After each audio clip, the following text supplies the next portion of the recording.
Bueno, vamos a hablar sobre el poder de Jesús sobre la muerte. Y vamos a tomar un pasaje de la Biblia que está en Lucas 7 del 11 al 16. Tiene sus paralelos también, ¿ah? Y es conocido como el pasaje sobre la viuda de Naín. Eh, este es un pasaje que vamos a ir desgranando para poder ver el poder del Señor y varias cosas más que son importantes para falsear su fe. Porque si usted vive pensando en que su vida está corta porque la enfermedad lo está afectando y el temor, o porque los años van pasando y la cosa no está dando el resultado que usted quiere y se siente que ya su vida se acabó y está, o sea, y el temor a enfrentarse, porque mm, una de las cosas más fuertes de la muerte es no saber qué pasa después de ella. O sea, nosotros por fe tenemos una descripción de los apóstoles y de Jesús de lo que nos espera al morir, pero no hay testigos oculares claros. Incluso uno de los testigos oculares llega a decir que le fue prohibido hablar de lo que vio, que en este caso es Pablo. Leamos un poquito el texto de Lucas 7 11 al 16. Dice, aconteció ¿después de qué? Para situarlo en un contexto, Jesús acababa de tener un diálogo con un centurión que le pide que salve a su siervo y que Jesús le responde, y ahí nace esa frase cuando el centurión no quiere acudir a estar con Jesús porque no se siente digno, pero que él confía en tal punto del poder de Jesús que le plantea, le dice, yo soy un hombre que estoy también bajo autoridad y también tengo autoridad sobre otros y lo muevo, por lo tanto, basta que tú digas la palabra. Y Jesús tiene esa frase famosa que dice que nunca en Israel he visto tanta fe, o sea, una fe centrada en que Jesús tiene el poder, ya sea en presencia o en ausencia, para hacer un milagro. Y aconteció después que él iba, dice, a la ciudad que se llama Naín, aquí no dice pueblo, dice ciudad, e iban con él muchos de sus discípulos de una gran multitud. Imagínese usted un poquito que Jesús va con sus discípulos y una masa enorme de gente lo viene siguiendo. O sea, es interesante porque Jesús va caminando y esa gente viene detrás de Jesús. Dice una multitud, no poco. Puede ser cientos y hasta miles de personas que venían caminando detrás de Jesús mientras él se dirigía a la ciudad de Naín. Cuando llegó, bueno, Jesús va a la ciudad de Naín, que es claro, porque va específicamente a esa ciudad, porque es guiado por el Espíritu Santo, porque ahí va a ocurrir un hecho testimonial importante, testimonial y de fe, que también va a marcar la vida de esas personas como va a marcar nuestra propia vida, porque hay elementos súper importantes de lo que Jesús quiere con nosotros. Y él dice, cuando llegó cerca de la puerta de la ciudad, y aquí que llevaban a enterrar un difunto, hijo único de su madre, la cual era viuda y había con ella mucha gente de la ciudad. Aquí se juntan dos multitudes, o sea, una multitud y una muchedumbre, porque hay mucha gente en la ciudad. Entonces, yo me imagino, uno viene de una edición y otro viene en la otra, y se junta una gran cantidad de gente, tanto de los que vienen acompañando a la viuda, como de los que vienen siguiendo a Jesús. Y yo eso hasta en mi mente, o sea, esa tremenda multitud de un lado y de otro. Ahora, hay elementos súper importantes en esto. El escritor pone énfasis que era una viuda que tenía un hijo único. Al morir ese muchacho, esa mujer quedó en una orfandad tremenda, porque las viudas eran atendidas por sus parientes, a no ser que ella tenía otros parientes, pero principalmente la mujer queda en orfandad y tenía un solo hijo. Es fuerte. De hecho, todos los que somos padres estamos preparados para que nuestros hijos nos entiendan. Yo también estoy preparado porque un día va a morir mi papá, mi mamá, y como que eso está dentro de lo que yo he normalizado, entre comillas, de considerar normal que ellos partieran antes que yo y que yo los pudiera enterrar a ellos. Y de hecho, uno se prepara para eso. Yo, en cierto modo, me he ido preparando mentalmente y cómo vamos a actuar y las cosas que, en el caso eventual que fallezcan mis padres. Pero yo no estoy preparado para enterrar a mis hijos. O sea, estoy preparado para que ellos me entiendan a mí. Entonces es fuerte porque la vida recibe un impacto de la muerte de su hijo. Y veamos un poquito más.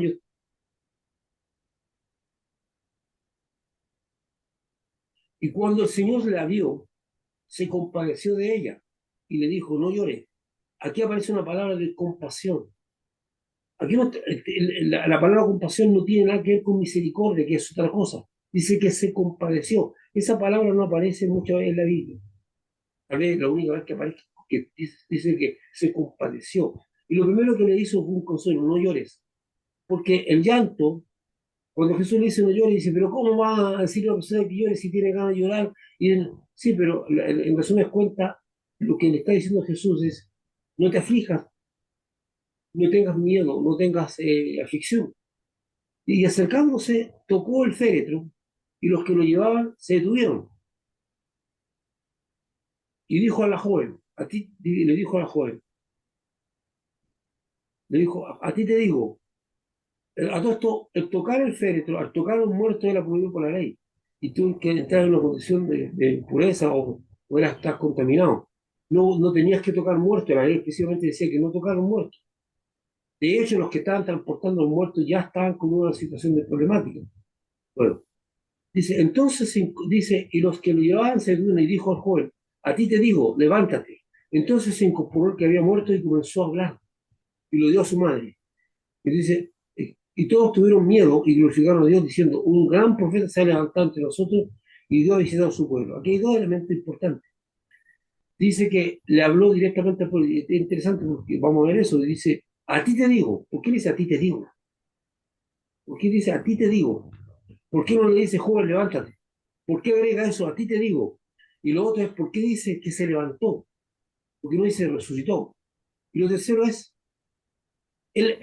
la sensación de orfandad y de abandono del pueblo, porque dice, Dios ha visitado a su pueblo, así como que hace mucho tiempo que no sabemos nada de él. Vamos a ver entonces. La muerte siempre ha sido un motivo de preocupación y ansiedad entre las personas, incluso entre los creyentes. Hay gente que no quiere hablar del tema. Para que hay personas que para que la muerte no es un tema a tocar. De hecho, lo rehuyen y ojalá nunca, ojalá esa palabra no existiera, no es un tema. Dice, se rehuye, la muerte se enfrenta solamente cuando hay que participar de un entierro. Y cuando hay que participar se hace de un estado de afección interior. El hecho de ver a una persona querida muerta, ya sea que sea un pariente o sea una persona conocida que no afecta nuestras emociones, afecta nuestra alma. La muerte afecta a las personas. Es la única instancia donde la gente se ve obligada a reflexionar y pensar que no somos eternos, sino finitos. La muerte es la única condición que afecta al hombre y que es irreversible. No hay cosas, hay enfermedades que pueden ser tratadas. A medida que la ciencia avanza, muchas enfermedades son tratadas. Hay problemas de hambre que pueden ser resueltos, hay problemas de justicia que pueden ser resueltos. Hay muchos problemas que pueden ser resueltos por el hombre, pero la muerte es irreversible. Hasta el momento no hay un científico ni un plan de ciencia que pueda hacer reversir la muerte de una persona ya muerta y que a través de la ciencia la traigan a la vida. De hecho, hay mucha especulación, pero no hay ningún método científico que pueda traer de vida y que evite la corrupción del cuerpo una vez muerto. Es imposible que en forma natural una persona que ha muerto vuelva a vivir. No hay forma natural. No hay una forma en que esa persona vuelva a vivir de forma natural. A pesar de los fantásticos avances científicos logrados por el hombre hasta estos días, no existe científicamente forma de evitar la muerte, como tampoco existe científicamente forma de volver a la vida a una persona fallecida. No hay. Ahora dice, forma de evitar la muerte. Sí, sí, yo diría prolongar la vida, pero no evitar la muerte.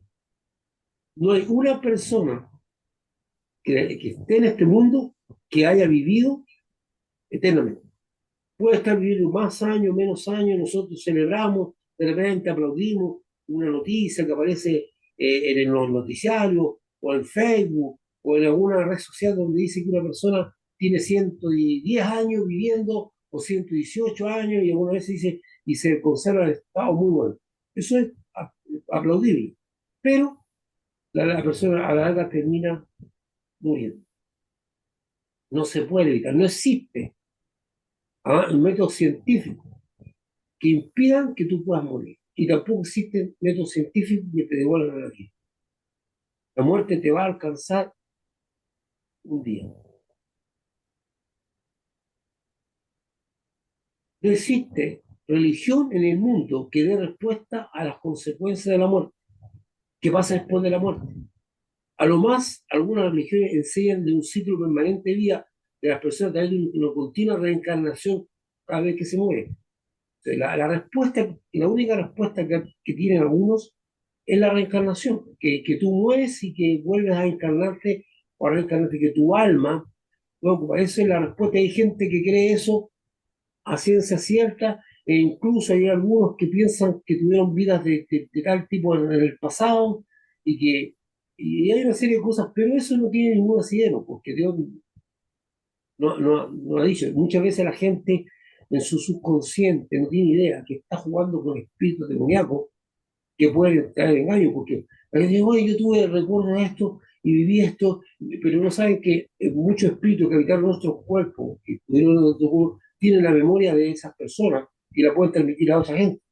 Y no, es que yo vi, no, y que yo sé, porque entonces hay gente que busca respuestas en una reencarnación y su esperanza de la reencarnación aún así no lo satisface. No existe religión en el mundo que dé respuesta a la muerte. De hecho, hay algunos que piensan en una resurrección de este tipo. La única fe que da una respuesta clara y esperanza verdadera después de enfrentar la muerte es la fe en Jesucristo. Digo, yo soy la resurrección y la vida. El que cree en mí, aunque esté muerto, vivirá. Eso es un palabra de Jesús.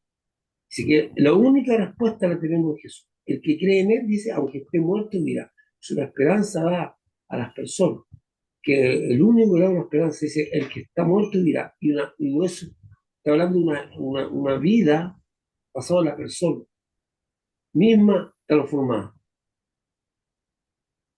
Veamos Lucas 7:11. Y aconteció que después que él iba a la ciudad que se llama Naín, y iban con él muchos de sus discípulos. Y una gran multitud lo acompañamos. Cuando llegó cerca de la puerta de la ciudad, justo venían saliendo, y aquí que llevaban a enterrar un difunto hijo único de su madre, la cual era viuda, y había con ella mucha gente de la ciudad. Después de sanar al siervo de un centurión, Jesucristo se dirige a la ciudad, seguido de una multitud que quería seguir escuchando las enseñanzas de Jesucristo.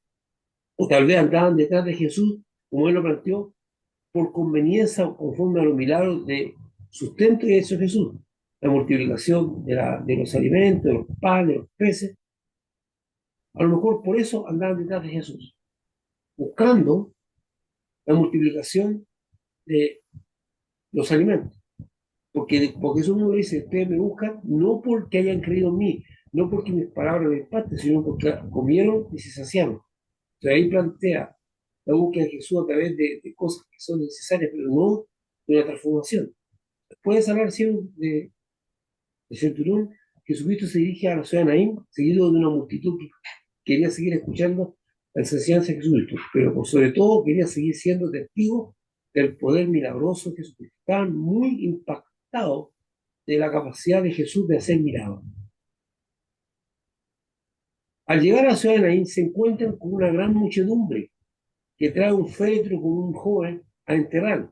Yo quiero que recordemos el texto una vez más.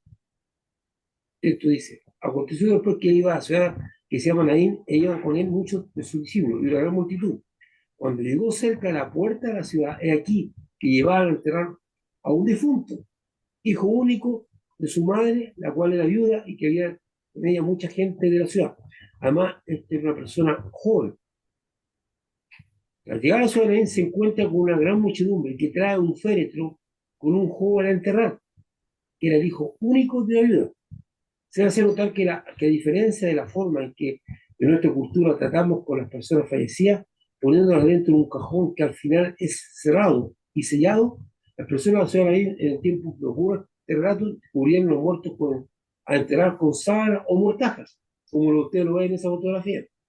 No estaban dentro de un cajón y después lo llevaban a los lugares donde lo enterraban, que podía ser cueva o tal vez un asunto de contacto con la tierra.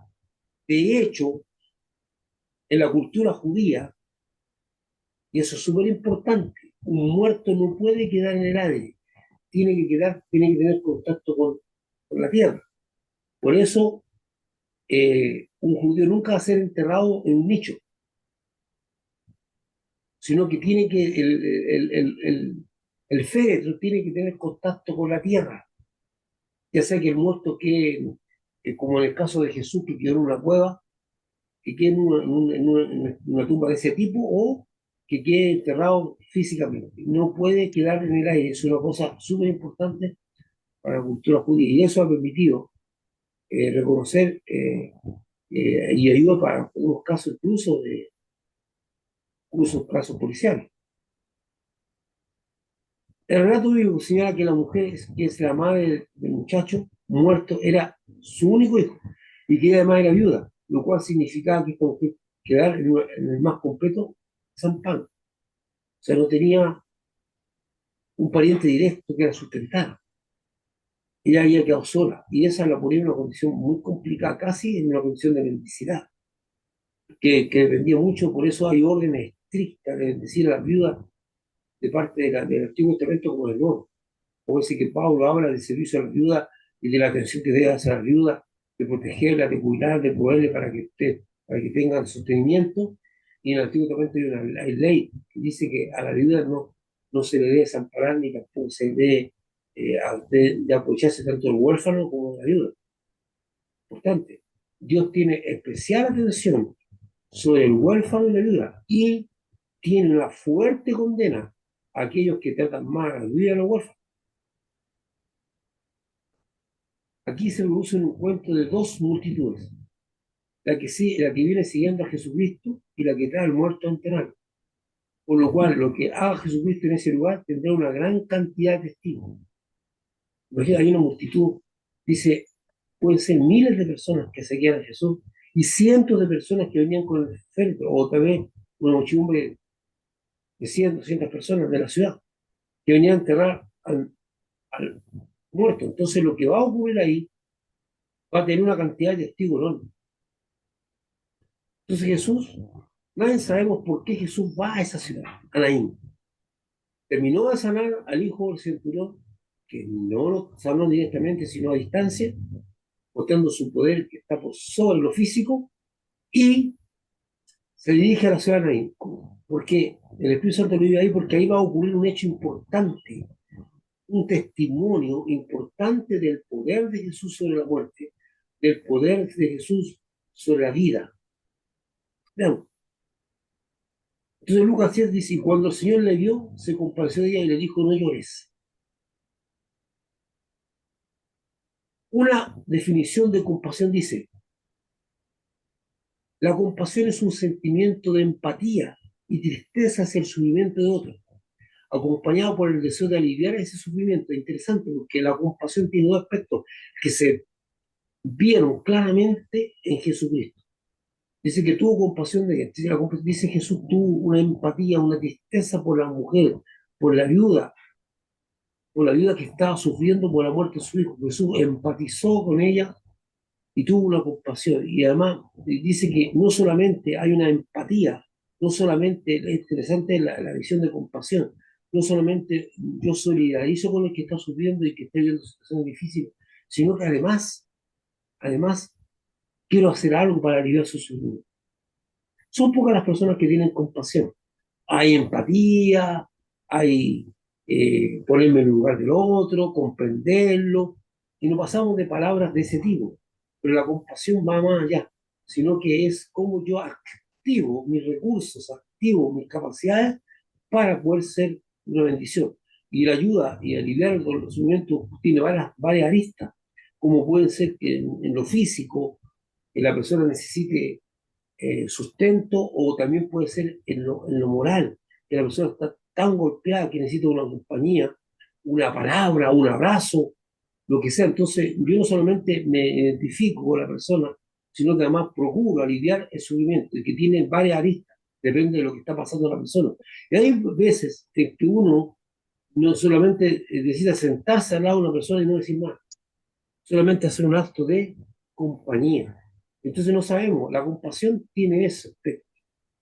¿Somos nosotros personas compasivas o somos personas totalmente empáticas? Yo, escucha, me dolió lo que está pasando con esa persona, pero nos activamos en pro de poder llevar una ayuda, ya puedo insistir, la ayuda no solamente tiene que ser económica o material, sino que puede ser de distintas aristas, como es el abrazo, una palabra de aliento, una compañía. Tiene muchas, no solamente se va a lo económico o a lo material.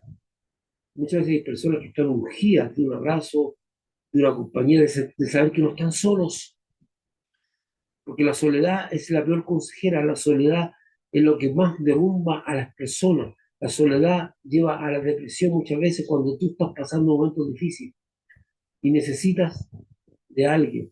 Entonces, cuando hablamos de compasión, me encanta esta definición. La compasión es un sentimiento de empatía, ojo, es un sentimiento. En una parte dice, es una emoción. De empatía y tristeza es sentimiento de otro. Es algo que se siente, es algo que tiene que ver con emoción, no tiene que ver con algo intelectual. No es que yo pienso en empatía, no es que yo pienso en eso mismo.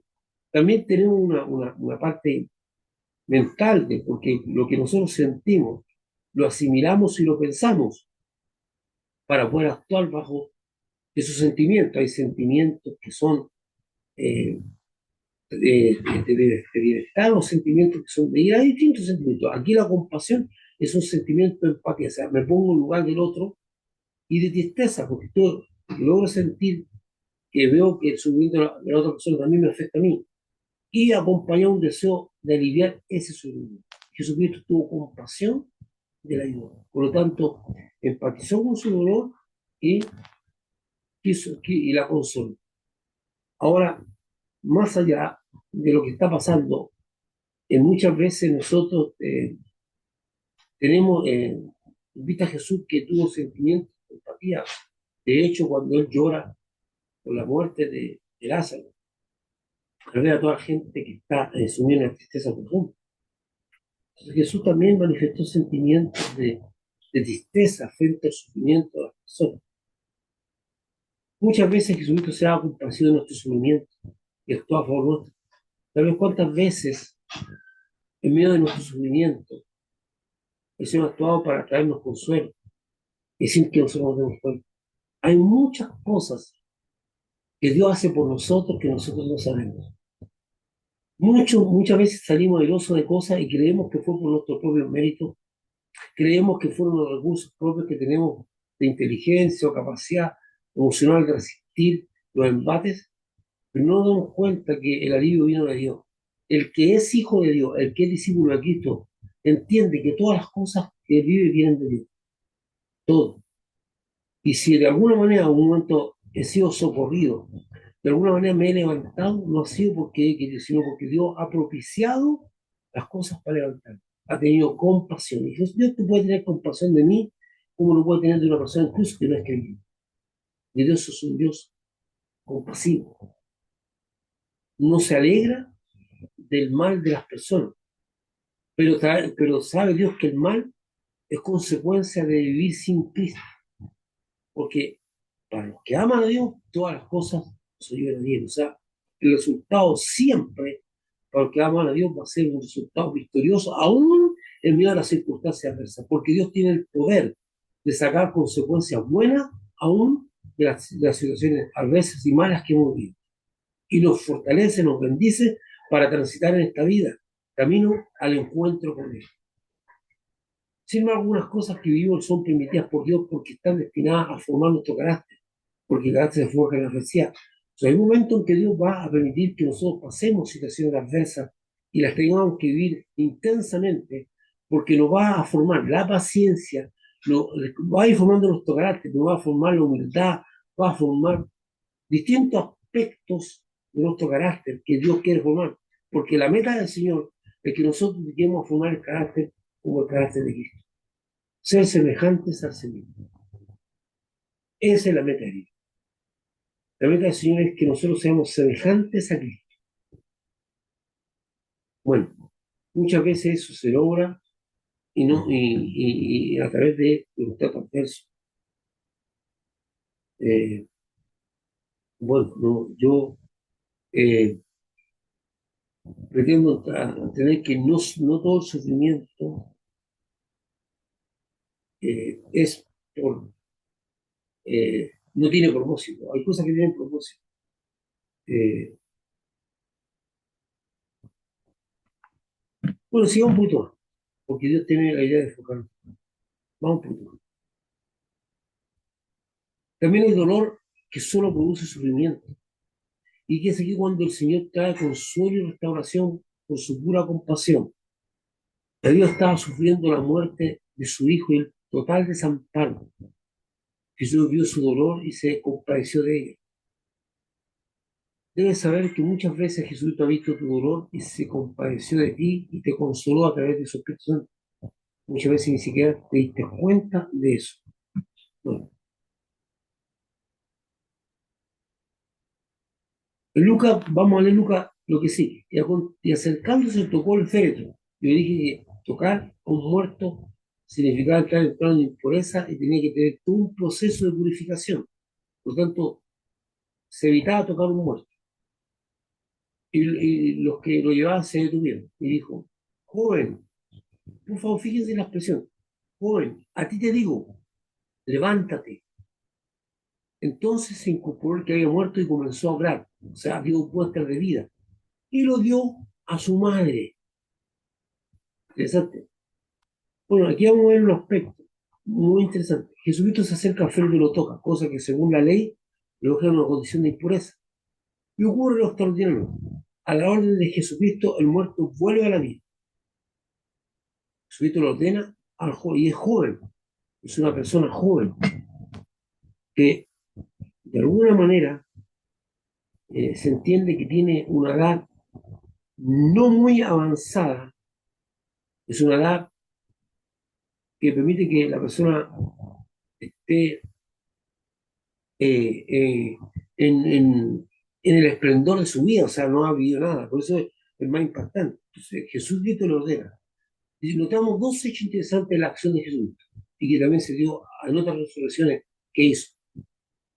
Dos hechos interesantes. Veamos, el primero. Jesús identifica al muerto que va a resucitar. No le dice, joven, levántate, sino que dice, a ti te digo, a ti te digo. Cuando resucitó a Tabita, a la muchacha, también le dijo, niña, a ti te digo. ¿Por qué Jesucristo identifica al muerto? ¿Por qué le dice, a ti te digo? ¿Por qué hace eso? ¿Por qué?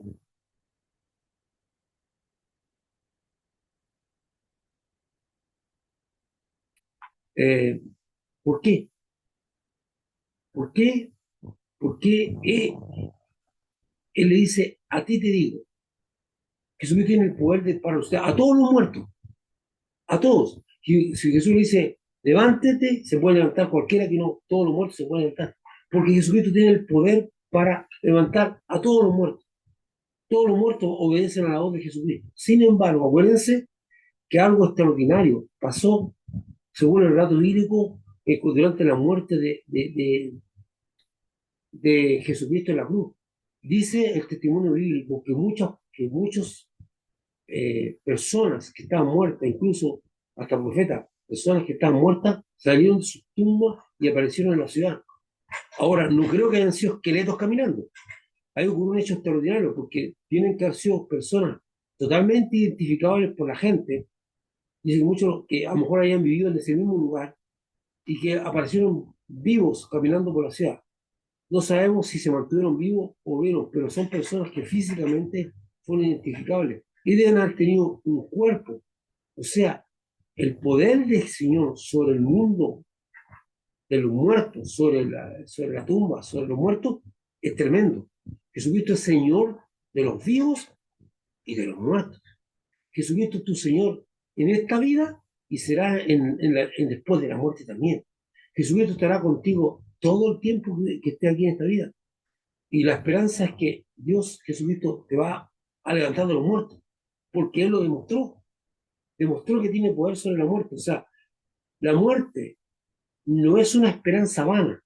Bueno, yo podría resucitar. Jesucristo demostró su poder sobre la muerte con hechos palpables. Dice, vamos más adelante, dice, Jesucristo tiene el poder para resucitar a todos los muertos, pero solo está llamando a uno a la vida, a este joven. Por eso lo identifica. Joven, a ti te digo, no a los otros muertos, a ti. Lo mismo ocurrió con la niña que resucitó, la identificó, y a Lázaro lo llamó por su nombre. Como dice que son tres resurrecciones bien significativas, entre muchas más que pueden haber habido, porque todos los hechos de Jesucristo, como dice Juan, no cabrieron los libros para contar todos los milagros y hechos que hizo Jesucristo. Pero relató lo más importante, los tres evangelios.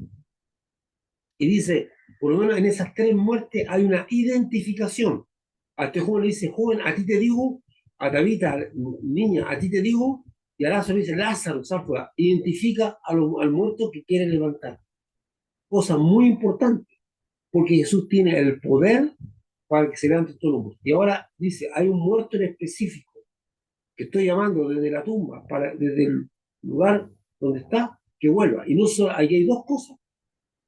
Hay que volver el alma al cuerpo, que ya fue a esperar el juicio, vuelve al cuerpo y tiene que volver el aliento de vida a Dios, lo que le da vida, el espíritu. Son dos cosas. El espíritu es que le da vida al cuerpo, el que mantiene unido el alma con el cuerpo y que le da vida al cuerpo. Sin espíritu no hay vida. Sin el espíritu no hay vida.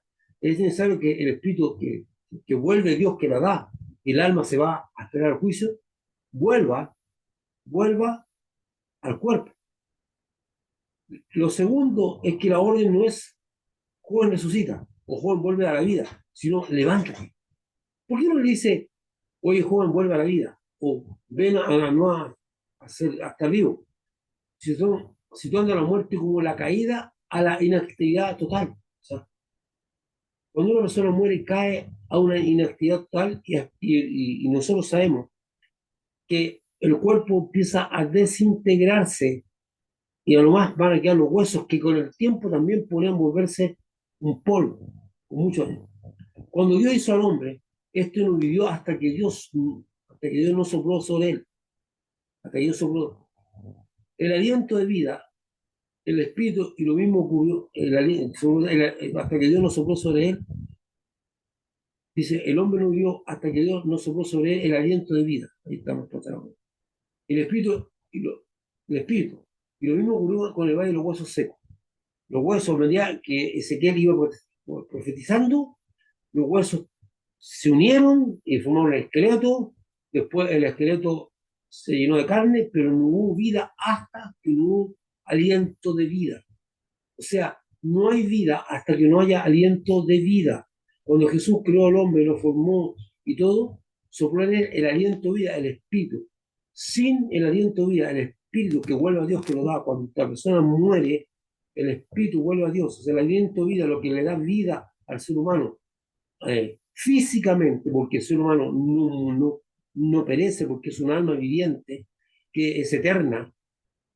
Estamos hablando del hombre, de la persona viva aquí en esta tierra, que tiene un cuerpo que es sostenido por el aliento de vida. Cuando una persona muere, el aliento de vida vuelve a Dios. O sea, si Dios le quita el aliento de vida, una persona está muerta. Y eso es lo que ocurre cuando una persona fallece.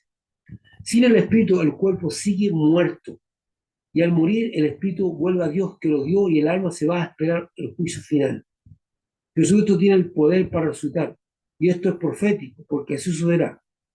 Y dice la Biblia, para todos los creyentes, para ti hermano, para mí, para todos, que va a llegar el día en que sea que estemos en la tumba o estemos vivos, pero si estamos en la tumba, dice, porque el Señor mismo, con voz de mando, o sea, como cuando dice con voz de mando, con orden al mundo espiritual, al mundo físico, con orden al universo, con orden a todo lo creado, dice, con voz de arcángel y con trompeta de Dios, descenderá del cielo y los muertos en Cristo resucitarán primero. O sea, tú estás destinado a resucitar. Tú no vas a permanecer en la muerte. Ahora, el problema viene después de la resurrección.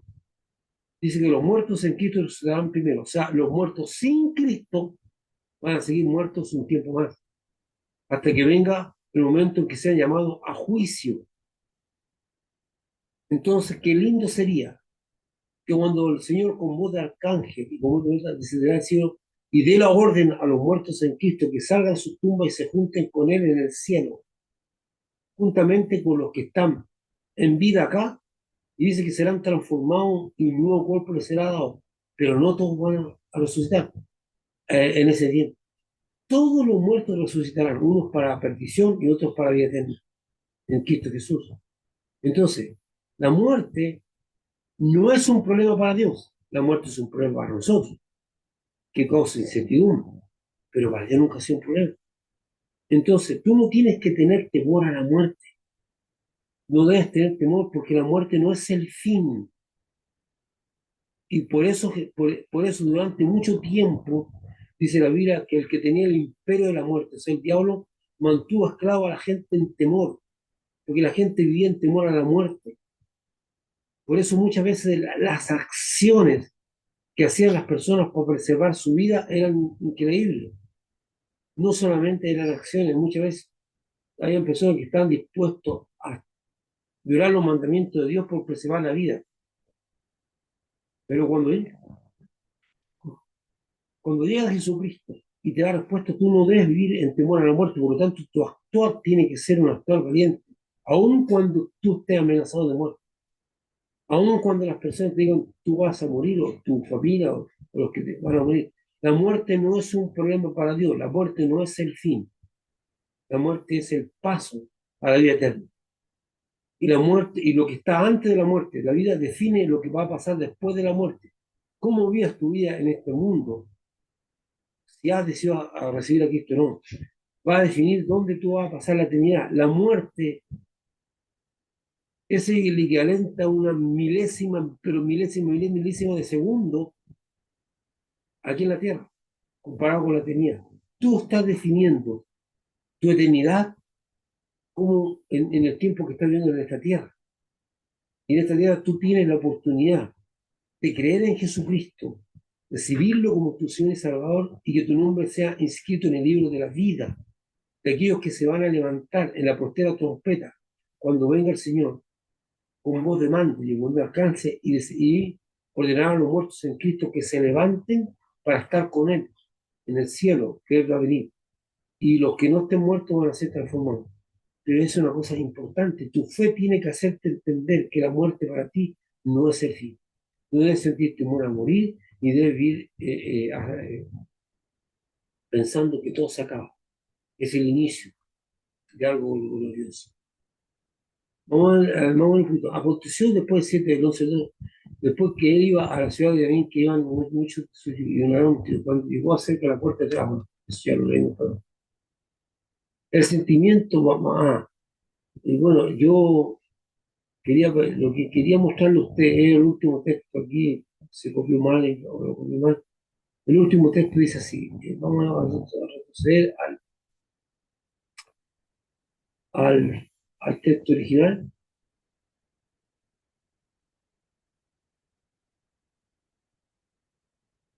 Um,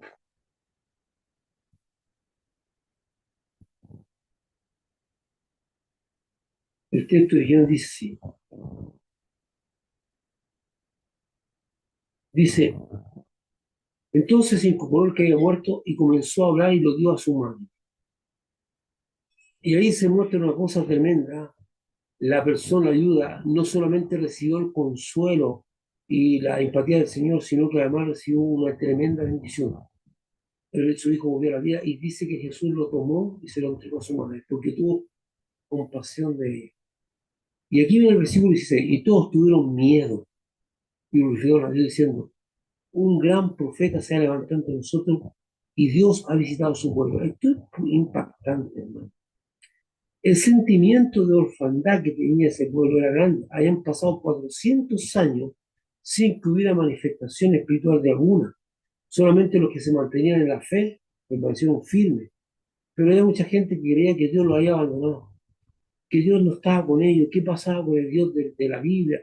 ¿Qué pasaba con el Dios de Israel? Han pasado 400 años, que es entre el término del Antiguo Testamento con el inicio del Nuevo Testamento con Juan el Bautista, que fue el primero que empezó a hablar y a remecer. Por eso hay un letargo espiritual Por eso Juan fue enviado a preparar el camino del Señor, a causar expectativa espiritual, cosa que la llegada a Jesús no fuera frío, sino que ya hubiera una expectativa espiritual, cosa que la gente pudiera sacar su desidia espiritual, su amnesia espiritual, su desgano espiritual, su falta de deseo espiritual, y Juan preparó eso. Entonces, dice que la gente decía que tuvo miedo porque vieron milagros que no estaban preparados para ver. ¿Qué es lo que ocurrió? Que las personas quedaron maravilladas. Yo, no solamente los que estaban en el Facebook, sino que los que estaban también en la multitud, no son los que vienen de ahí, sino la multitud que Jesús fueron testigos de lo que ocurrió. Entonces, veamos un poquito lo que... Mire,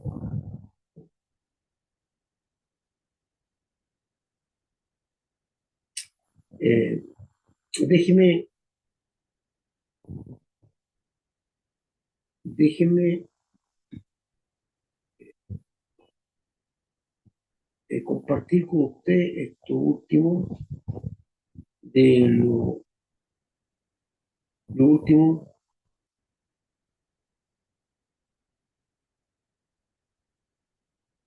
y,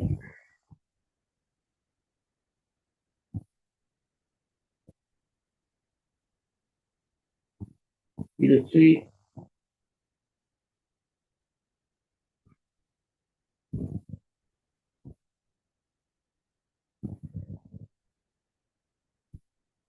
Dice, el sentimiento de orfandad de Dios que tiene el pueblo es impactante. Cuando la palabra y la manifestación de Dios no están presentes, las personas se sienten abandonadas por el mismo Dios. Dios ha visitado a su pueblo, dice. Por eso es importante mantener una relación permanente con el Señor, que nos cubre día a día. Él dice, y aquí estoy con vosotros todos los días hasta el fin del mundo. Jesucristo tuvo la promesa de estar todos los días con nosotros hasta el fin del mundo. Y Él no miente. Usted no está solo. Usted no está abandonado. Usted no está perdido. Usted dice Jesucristo que va a estar todos los días con nosotros hasta el fin del mundo. O sea, usted no puede pensar que está abandonado. ¿Cuándo vienen los sentimientos de abandono? ¿Cuándo viene el sentimiento de estar desamparado? Cuando usted deja de tener una relación con el Señor. Cuando usted deja de tener una comunión con el Señor. El abandono no lo produce Dios, lo produce usted. Que al dejar de tener una comunión con Dios empieza a sentirse perdido y abandonado.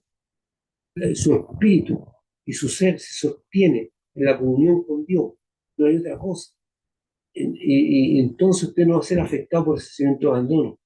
Dios ha visitado su pueblo. Oh, Dios me está visitando. No, Dios está con usted y está en usted a través de la palabra de Dios. Entonces, para ir culminando, Jesús tiene un poder sobre la muerte único. Usted no puede vivir bajo el temor a la muerte. Su fe debe indicarle que la muerte no es el término, es el inicio.